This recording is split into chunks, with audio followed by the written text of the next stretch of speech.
My mom told me not to talk to strangers on the internet, but I'm glad I didn't listen. We are the Certified Nunas, your sisters in the love of Asian entertainment. Hi, I'm Amanda. I'm Jessie. I'm Natalia. And I'm Sky. And today we are talking about a new movie that dropped very recently on Netflix, a Chinese film, science fiction film by the name of The Wandering Earth. So we all watched it this week, and we all have thoughts on this. So if you haven't seen it, you might want to go watch it before listening to the podcast if you're someone who doesn't like spoilers. As a brief background to the film is based on a novel, and it's about, so the sun is dying, and Earth bands together in order to turn the entire planet into essentially a spaceship to travel out of the universe, out of the galaxy, and find a new universe to go live in.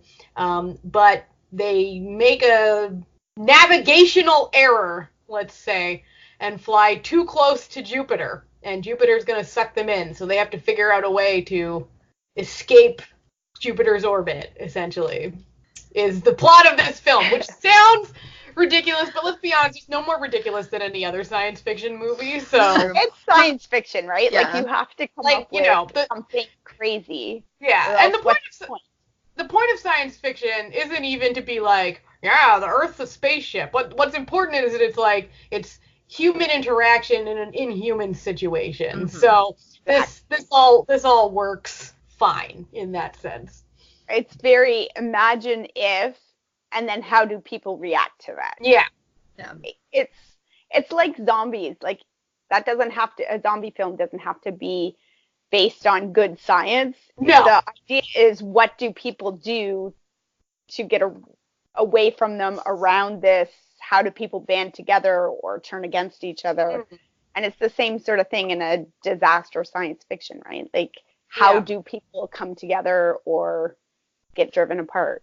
Yeah, with science fiction, it's quite often like, what themes can we discuss aside from the science part? I mean, the science is fun to look at, but you get to explore a lot of stuff aside from the science fiction. It's also because of the unknown, because there's a lot in like space and sci-fi that we just don't know. So even if we can be like, yeah, this isn't really real, but how do we actually know that can't happen at some point, or those things could be our future.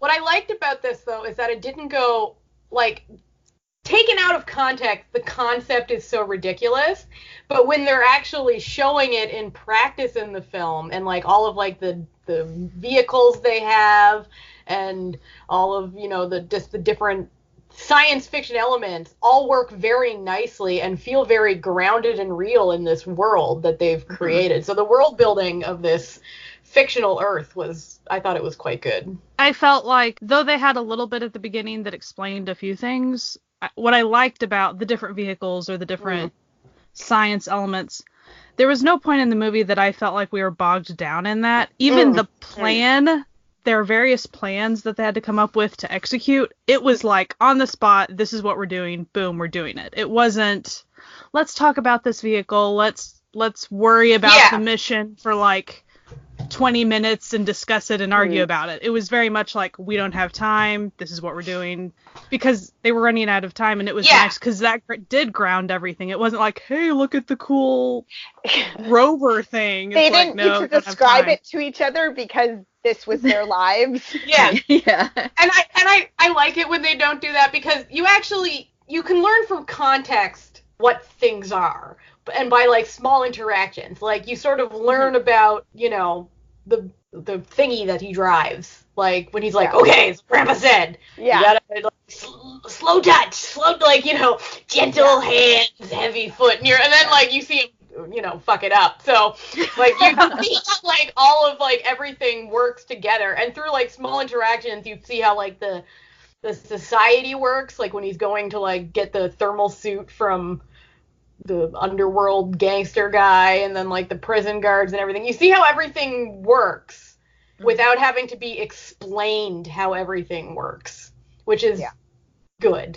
I really liked one of the aspects of the world building was the fact that it wasn't just this big Chinese world. Like, And sometimes when you're watching something like this, it's like, wow, Earth suddenly became all Asian or all white or all, and it's like, no, they show very clearly that like all the different communities on Earth still exist. They still are there. There's still a Russian community and there's a Korean contingent and there's, all these different things. And they're all they're all intermixed together too. Yeah. Like when and they speak their language too. Yeah. People, and what I liked, especially when you're with like the dad in the space station with the Russian, the Russian, bless my little heart, is that the Russian speaks Chinese and the dad speaks Russian, and then they switch back to their own languages right at the beginning. Yeah. Where it's like just a very quick little, we understand each other. We've all learned each other's languages, and they all have, and then to like explain how everyone sort of understands each other, they have that little in piece like translator thing that's just like putting in translator, and that's all you needed, like, okay, so everyone can understand each other. When the French guy's talking, we understand the Chinese guy. I love that though, that they all spoke their own languages. So like you're listening and you're like, oh, there's English, there's French, there's Korean, like you're getting all those different languages. They didn't try to make it like, oh, everybody's speaking the same language, or have everybody speak Mandarin, but like pretend that they were actually speaking Russian or English or something. It was like, no, like everybody speaks their own language, and this is the future. We have translation services. Like, okay, great. And they, again, didn't like go into a big deal about explaining about like the high school student wasn't taking like 15 language courses or, all that stuff. They just were like, here, this is the world that we live in now. So bam, it's like this. And I like that. It was also great that like every time you saw like a different country or it wasn't American too, that was really great. There was like just a like wide like aspect of every single one, which is like also really great, because I feel like if it wasn't Asian, the default would be to be a white person. So it was really nice being able to kind of see different people, and even when they didn't have a full conversation in their native language, they still spoke a couple words. So they even allowed just a couple of words in their spoken language. Yeah. I also have to admit, though he was kind of the most annoying character, I did kind of enjoy the Australian Chinese kid who's like, I'm a Sino-Australian collaboration. I was like,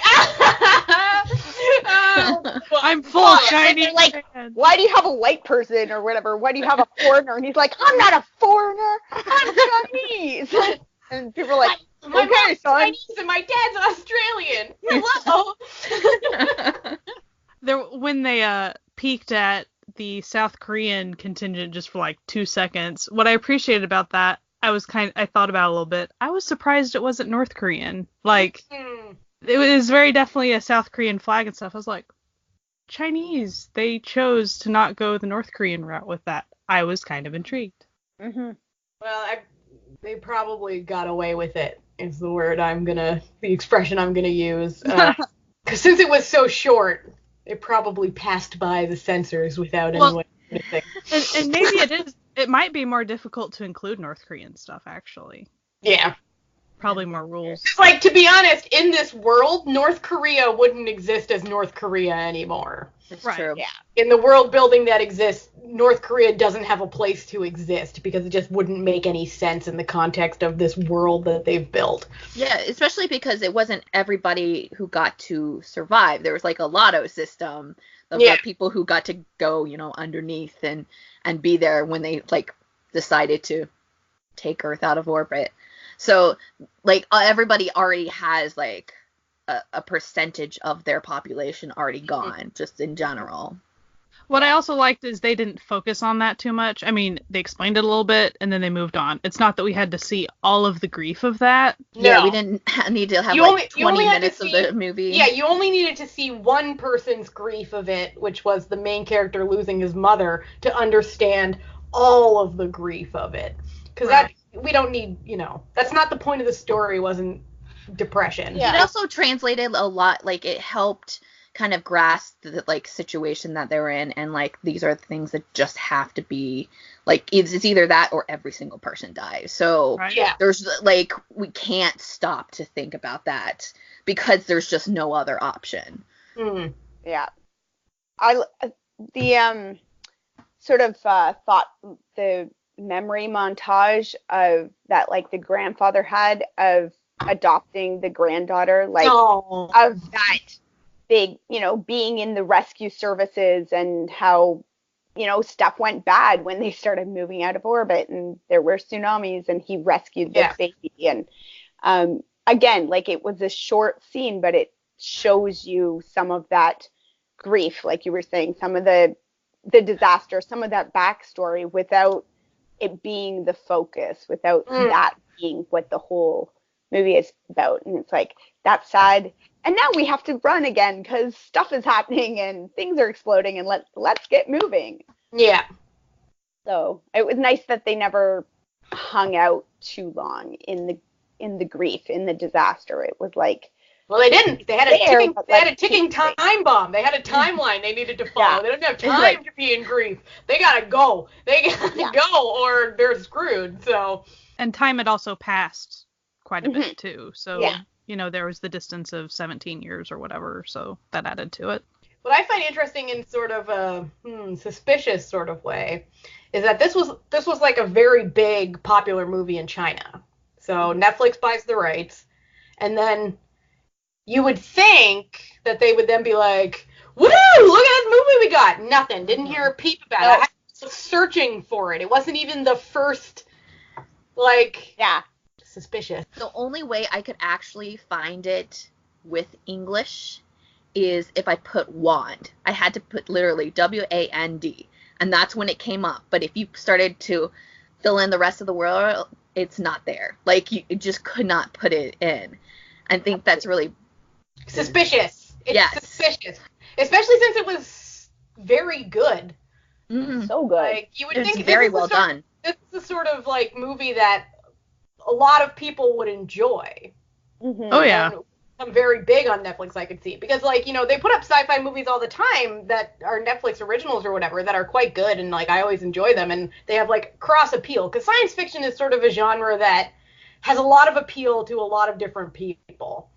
So it's a little confusing as to why this one is the one that they're choosing, not because it's so well done. Uh-huh. Yeah. I read a couple of articles, not a lot, so, like, don't quote me on anything, but, like, a lot of people, because it was, if you just search this right now on Google, like, almost every single person is commenting about that. They're like, this is one of the biggest sci-fi movies you're going to be able to see, and Netflix bought it, and nobody's talking about it, and Netflix isn't talking about it, and there were a lot of people who were talking about the fact that America wasn't the one to solve the crisis of the sun.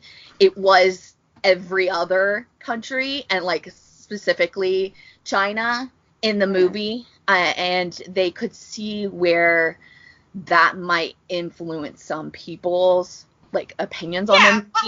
But like it's gonna happen anyways. Like I don't see how like people can expect that America is always going to be the hero of every story, especially when it's not an American movie. Or like, expect that like we're all gonna be that way. Like just do the promos for it. It doesn't cost you that much money. Like you already have the rights to the movie, so you could like push out the trailers on all of your social media and just see. It's not gonna like it's not like you have to pay to watch that specific movie on Netflix. Like if someone doesn't want to watch it, they're not gonna watch it.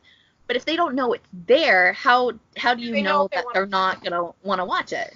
Like I don't understand how with all of our current viewing, this like the algorithm on Netflix didn't pop that up in the notifications in the you might like section because like this is clearly an intersection of everything that I am about as a person. I watch science fiction, fantasy, and Asian everything.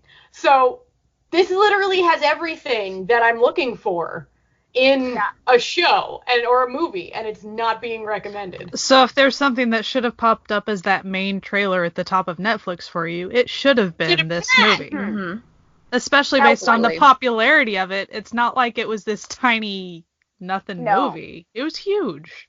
One of the things that I noticed when looking up like reviews on My Drama List and stuff like that, there's a lot of commentary about the communist propaganda, that the whole movie is communist propaganda, and I didn't see so that I could at all. see why that would maybe color the thinking, but except that the only communist concept is the whole world comes together. Like that's not even a communist concept. That's just like a science fiction concept. Like, what is the movie? Is the movie Titan AE also?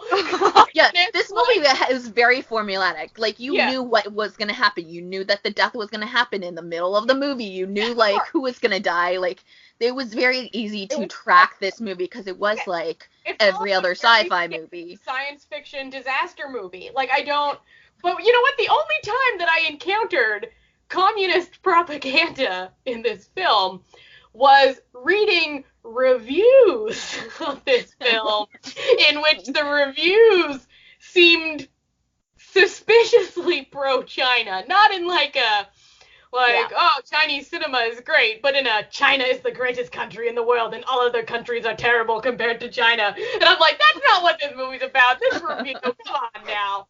But And I also want to point out on Netflix, when I added it to my list, it did not put it at the beginning of my list. It hit it in the middle of my list. It's like Netflix actively did not want me to watch this movie. Why would you pay money for something so strange? It's so strange. I did like, saying about how it follows a lot of the science fiction tropes and everything. Like you were saying, how you could pick out this person's going to die and this is going to... One of the things I liked that they didn't do was there was no romance line. No. That girl from the rescue team shows up and you're like, here we go. Yeah, I didn't do it. I was like, oh, no. I thought there was going to be a romance line between when you finally found out that the girl wasn't his actual sister and it was just like not blood related, just grew up with him. For sure thought there was going to be a romance, especially at the end. 15 minutes into, up until 20 minutes into the movie, I didn't realize she was his sister. Oh yeah, me neither. I thought that he was busting out. I missed something. I must have just missed a subtitle or something. They said a couple times, I definitely missed it. But I was like, oh, okay, he's busting his girlfriend out of class to go on a joyride with him. But then I was like, no, wait a second. No, I missed something. That's not what's happening. No, I like that too. And it had what I liked about the one girl on the rescue team is that it could have been a guy and her role wouldn't have changed at all. Any of those characters could have been male or female and it would make it was a very Alien rules if you know what I mean. By the movie Alien, where they didn't gender any of the characters. The aspect where at one point she shoots out the trigger because she's like, no, we're just done now. We're not risking more lives for something that's pointless and stupid. We're just done. Yeah. And I kind of thought that was a sort of female moment where the guy was going, we're just going to keep on going. It doesn't matter if everybody dies and this is a completely hopeless thing. We're just going to do it anyway. And she was like, no, we're out. This is let's just enjoy our last moments together. It's at least a more emotional human response to be like, no. And I really did also enjoy Hal, the return of Hal, otherwise known as Moss, the return of Moss. I was like, oh, killer robots, yes, yes, Moss. Really? The line where he's like, Moss, that's manslaughter. He's like, oh, you're killing people. And he's like, well, they're all going to die anyway. So whatever. And he looked so similar, too. As far as... it was definitely an homage to Hal. Yeah. When the dad, it's... The context of this film also is that it all takes place on Chinese New Year. It's one day and it's Chinese New Year. So, the dad gives the Independence Day speech. What I love about it even follows it was his last day before retirement. No, we got that celebration. Such a typical, he was just about to go see his family again, but, Nope. it was just such a good, following every single cinematic trope possibly can. Yeah. But it was, enjoyable. Sometimes you like watching things that what's happening. What's going to happen. And this is the sort of movie that, despite the fact that you know how it's going to end, and you know what's happening, you enjoyed it anyway. When they start the plan to, finally blow up Jupiter's atmosphere or whatever, that everything that can go wrong will go wrong, and it'll come down to, the last minute, down to the wire, And everybody has to band together as a group to help out. But it's still fun to watch anyway. I did find it a little stressful in the beginning because watching an Asian drama, sometimes they turn on you, right? That's sometimes true. the end goes weird. So I was like, is this going to be the everything turns out okay in the end story, or are they going to all die tragically and horribly and make this a pointless film? And it's a happy ending, guys. Sort of. Spoiler alert! It ends well, and ends bittersweet happy. Yeah. A lot of people still die. Don't get us wrong. And Mickey dies. Set up as and here we go. Here's the plan for the next 3,000 years, guys. Yeah, it's generations. They're playing the long game right now. Watch all the sequels. Please give me every single sequel. Yes. When they first encounter aliens, and when they're trying to stop at the end, and stuff goes wrong. Entirely different cast every time. Although maybe you don't, because you believe in reincarnation, so maybe you have the same actors all the time. I don't know.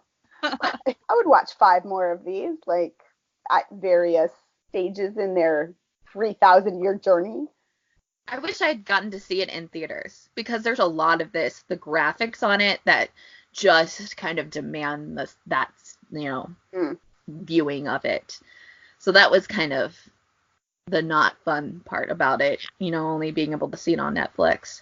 Definitely. This is a big screen production, for sure. Yeah. I liked how, just kind of change the topic, but I'm not sure that there are all that many science fiction disaster type movies that whenever someone dies at the very end, they kind of got a bit of narration, kind of like their hope for the future type thing. I really liked that. Even in a really sad moment, it would kind of be not just their last thought, but kind of the hope that they were trying to put forward to the next people that were still around. And I thought that was pretty cool.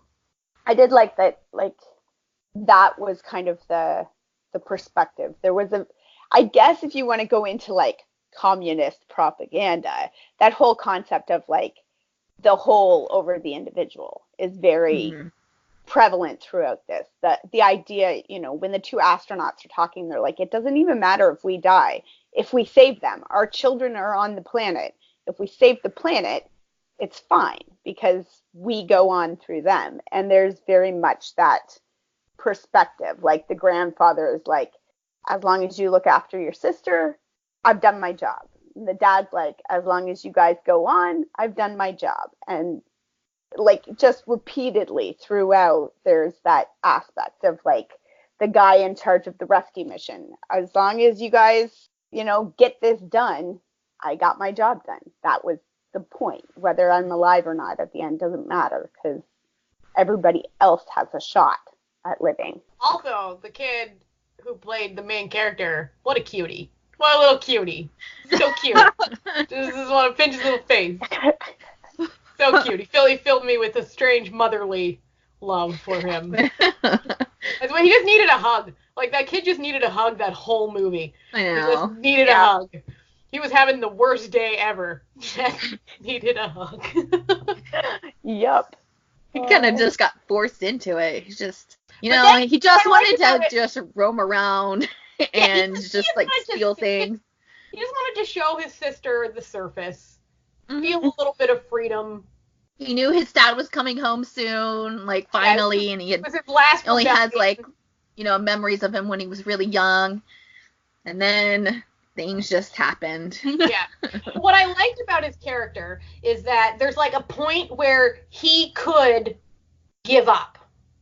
And it was like everyone told him like, okay, we're done.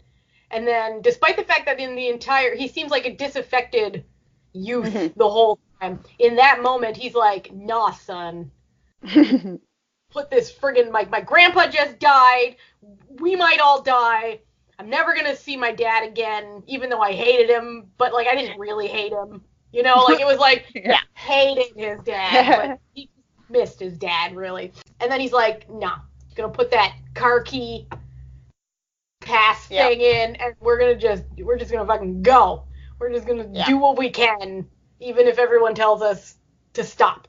I actually just looked up the novel, like the differences between the novel. In the novel, very different from the book, sorry, not the book, the movie. I'm talking about, in the movie, the Jupiter's the big problem, but in the book, they pass Jupiter fine, but the problem is that there's a bunch of protesters on Earth who think the sun was never going to screw up, and this was useless, so they're all protesting against, why did we even leave, like, none of this is happening, but then it happens. But they've been safely... That sounds like an interesting book, though. Yeah, it does. Yeah. I was looking up this author's, just briefly, like, other works, and they all sound super fascinating. He's, like, apparently China's, like, most celebrated science fiction writer. But a lot of the stuff, like, when I'm reading, like, the synopsis of a lot of his work, I'm sort of wondering, like, how did he get away with writing some of this?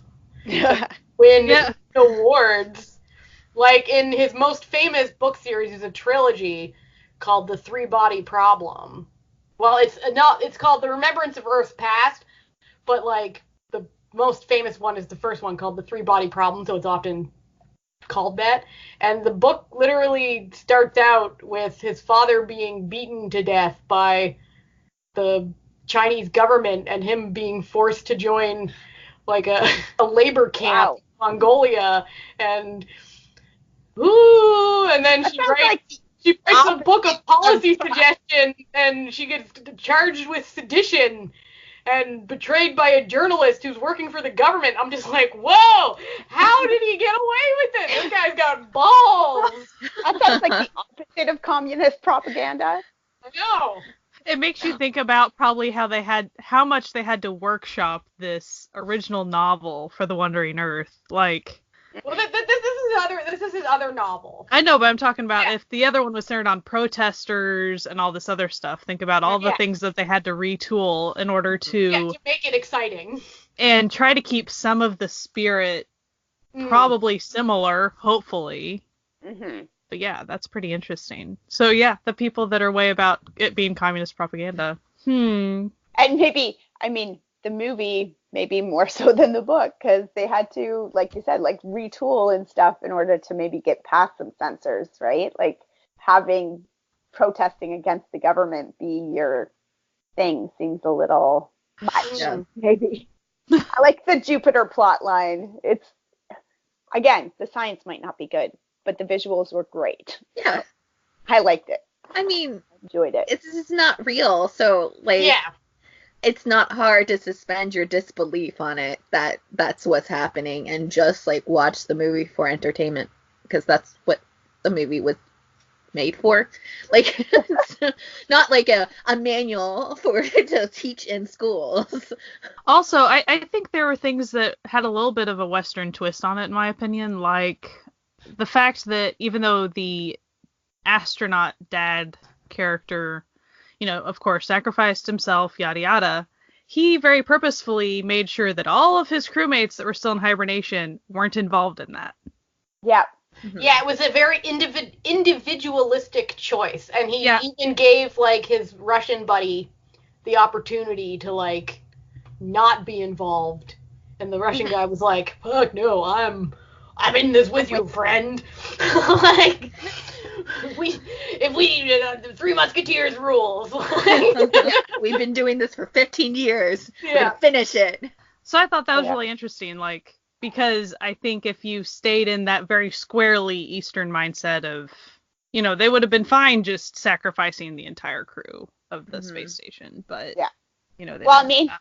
the government was fine with just sacrificing all of Earth just to, like, let them go. So, Yeah. like, that's fine. We got a reseeding system. It's fine. It's fine. Like, what are you going to reseed? Where are you going? Like, what's this plan? We're going to reseed the population of some other planet that we don't even know exists yet. Like, if that was the plan, why wouldn't the plan be, hey, let's send everybody off to this other Earth-like planet, which is a very common trope in science fiction. But no, they're sending all of Earth because there is no other planet like Earth. I just don't really get that arc concept. Like, why wouldn't that be, or why isn't that the second plan? Like, why aren't they doing that also? Why didn't they send the arc off to this other planet as well as trying to rescue everybody on Earth? I didn't quite grasp that concept. Like, here's the backup plan. Backup for what? I see though. I have to put in a little opinion. I think it was a fake backup plan. Like sometimes in these sorts of stories, you find out that like there was never another planet. Like there was never actually a backup plan. This was just to keep people like feeling like they have some hope. But, or as alive as long as possible. Like this was like the way to keep going, but it might have a finite end. I'm just still so amazed at this guy. I'm still just sort of gently browsing his Wikipedia, and I'm like amazed that this guy hasn't been disappeared. This is what it says, like in the theme of his works. As a technophilic, Liu Cixin describes in his novels that his planets have been destroyed and reshaped over and over again. Human beings struggled under his gaze, trying to find the last hope in his rational thinking. You smashed the warm dreams that some people are used to in the three-body problem. Common sense and logic are either invalid or distorted in his novels. However, I have to admit that his unique enthusiasm for technical madness has an extraordinary appeal. More importantly, his wild imagination may touch the core secret of human beings by mistake. It is the first time for Liu to describe the scene of the human end in the three-body. This time he wholly immersed into the doomsday scene, realizing the profoundness of human tragedy. Like, that normally isn't China's theme. You know what I mean? Like, that ain't normally their jam. Does it say whether, are his works available in English translations? Or? They are, but mostly the Three-Body Problem trilogy, which is his most famous. And I actually am currently purchasing a copy of it to read on my phone, because I am intrigued. So it's the Three-Body Problem, followed by the Dark Forest, followed by Death's End. Gosh. Very dark, very dark. Yeah, no, it's like I really enjoyed the movie. Me I think too.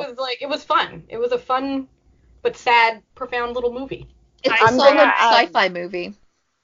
I'm definitely going to recommend it, not for my youngest son, but my middle child, and I think my oldest would definitely enjoy it. My husband would enjoy it. Like, this is, it's a pretty reasonable family watch, I would say. Yeah, like, there's nothing objectionable in it. But if you watch, Marvel but movies and stuff with your kids, this would probably be okay fine. too. Obviously, not the ones that can't read, because you're going to have some issues subtitle-wise. But, the ones that can read the subtitles. I already told my sister to watch it. She was like, oh, thank you, I'm looking for a new thing to watch. So we'll see what she thinks, but I think she'll probably like it, because she likes the same sort of stuff I do, so. It's definitely one of those movies that I'm going to be sharing on, my personal Facebook.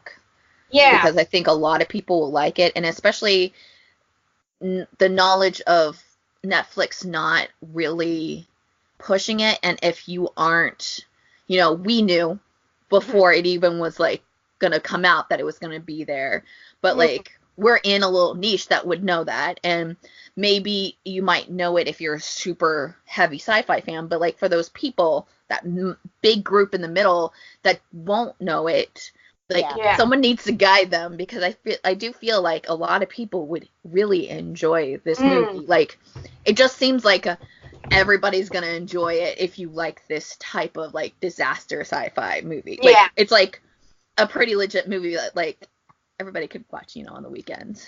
So Yeah. this is our second project. Our first one was hashtag Stan Marmello, right?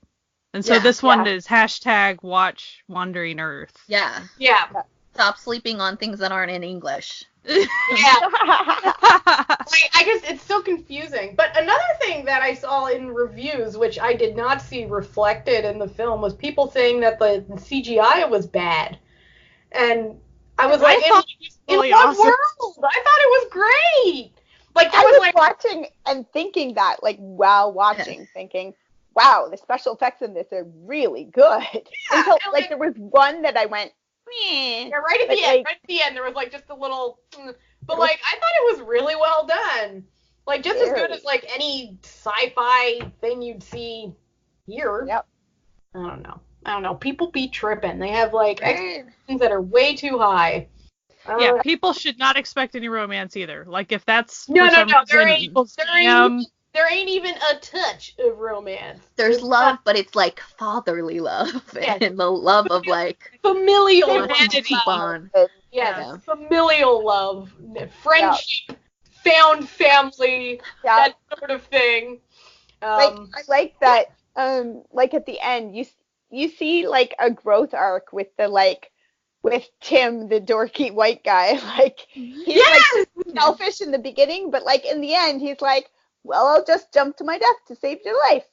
Okay. Well, I mean, he doesn't die, but, like, he's willing to make that sacrifice by the end. And it's like, that's nice. If That's a nice you can give that guy a character arc, like, in a movie that is not centered on that guy, like, everyone got a little character arc. They did. Like, everyone. Like, even if they were just, like, a little bit character, they got their time to shine. Even the gangster had a character arc, for God's sake. Yeah. He was in 3 scenes. That's actually quite impressive now that I think about it. Like, even the least important characters were treated as whole human beings, not, 3-dimensional, not 2-dimensional, just sort of fill-ins. Like, they all had, you discovered everyone's, like, aspirations, their personalities by very small interactions. So I think that was very successful in that sense as well. I give it a solid 9 out of 10, man. Yeah. It was a good movie. Good. It's just fun to watch. Yeah. And it does, I will say this, it does start off a little slow. Like, the first maybe 15 minutes or so is a lot of setup. And, Yeah. And You I also was just kinda don't know where it's gonna go. oh, well. It's like and then all of a necessary. sudden it's moving, and you're like, what's going on? But it's like necessary setup, because like if this first 15 minutes of like just background information did not exist, you'd be like, what the hell is going on in this movie? Like, what is happening? So you need the dad to be like, okay, I'm going up. The sun's gonna explode or whatever. Like, we're gonna take off, so I won't see ya. You gotta take my kid underground. These underground cities. There's only room for 2.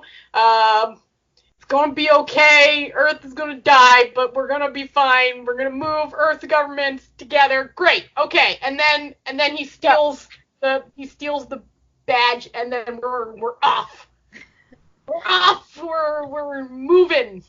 And then you also have to get through the, like, oh, it's your final day. Like, as soon as a character is like, oh, it's my last day, I'm like, he gonna die. Yeah, it's your last day before retirement. That's right, retirement from life. So definitely people are used to sci-fi movies. They should be used to at least some explanation. I still don't think it was near heavy-handed. Yes, it was slower than the rest of the movie. Yeah. You kind of need it. You just like jump into a story. Like, you need to, especially one that requires such intensive world building as this one did.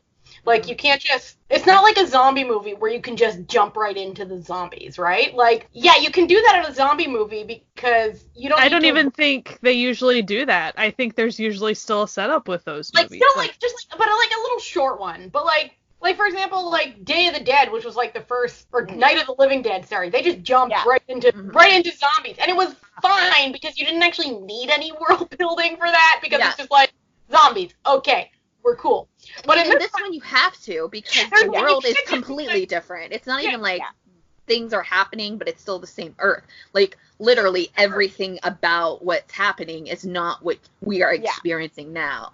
Yeah, it's not like something like The Day After Tomorrow or Armageddon where it's this world and what's happening. This is the story of what happens 20 years after The Day After Tomorrow or, you know, or Armageddon or whatever. It's okay. It's not it's like not our world under crisis. It's a completely different world. Like, not having this, like, first 15 minutes of explanation would be like watching Snowpiercer and not explaining why they're on a train. You know what I mean? Like, you need it. You need the explanation there for everything else to make any sense. Yeah. As opposed to, like, Train to Busan, where it's like, you don't need it. Rabid deer comes out of nowhere, bites somebody, and bam, here we That's go. All zombies, I'm telling you.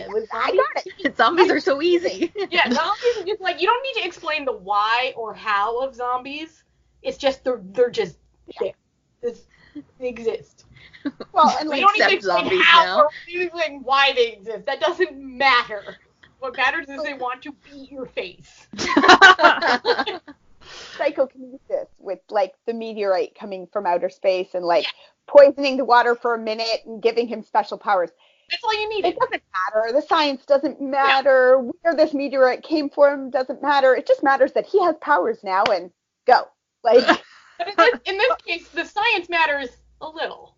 A little. You need to know how. Because, like, the failure in the science or the technology is what the story is about, like what the plot is. Mm-hmm. You need to know how the Earth moves and why it's moving. Like, it's not like people were just like, we don't like this one, the solar system anymore. Let's just peace.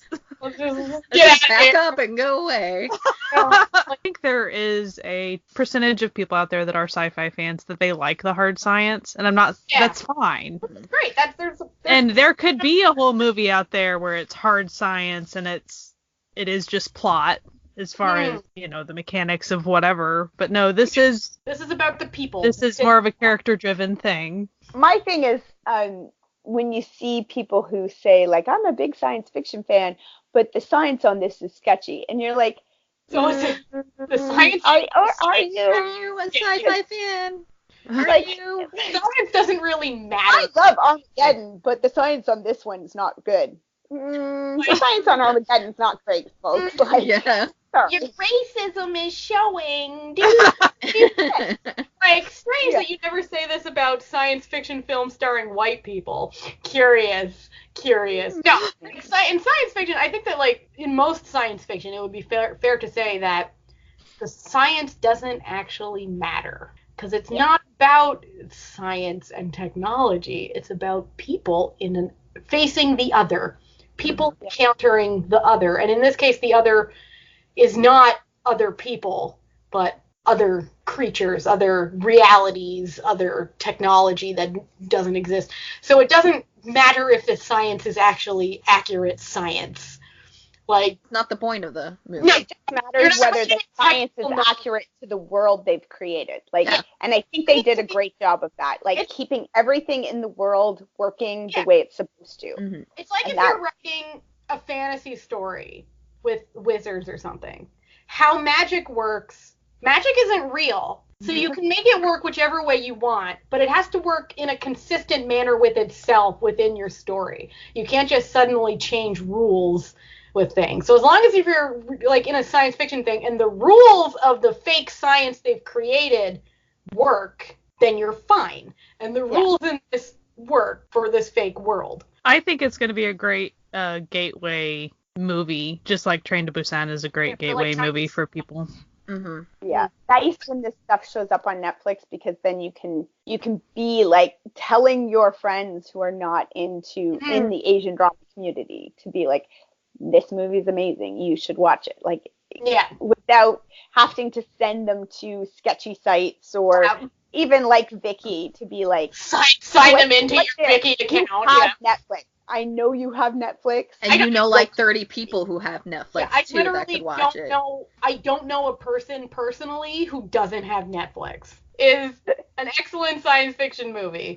And I can safely say all four of us, despite our very divergent tastes in film and stuff, all enjoyed it and found things to like about it. We're all a little mystified as to why it's not being advertised more heavily when other things of lesser quality Netflix originals are not. So, Hashtag watch Wandering Earth. it's quite good and on Netflix and delightful. So, treat yourself to a nice evening of science fiction delight. Pop some popcorn, get a nice cup of something, whatever you like drinking, and have yourself a good old 2 hours watching a nice sci-fi romp. So I get 9 out of 10 from Natalia. I don't know what other people would rate it, but yeah. Probably about that. Around there. Solid 8 anyway, and a half. like it. Yeah. It's not perfect, but nothing in this world is, except for the drama circle. So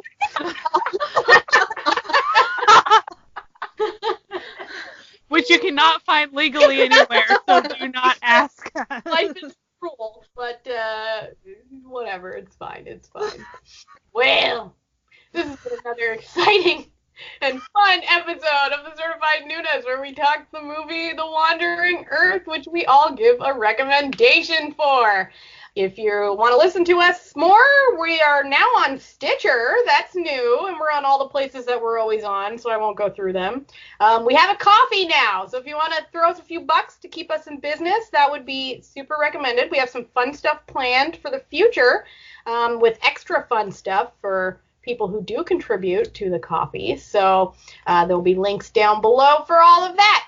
And from one Nuna to another, or Opa, we like them all, or the non-binary folk, we also appreciate you. We hope you have a wonderful week and keep on listening. Bye! Bye.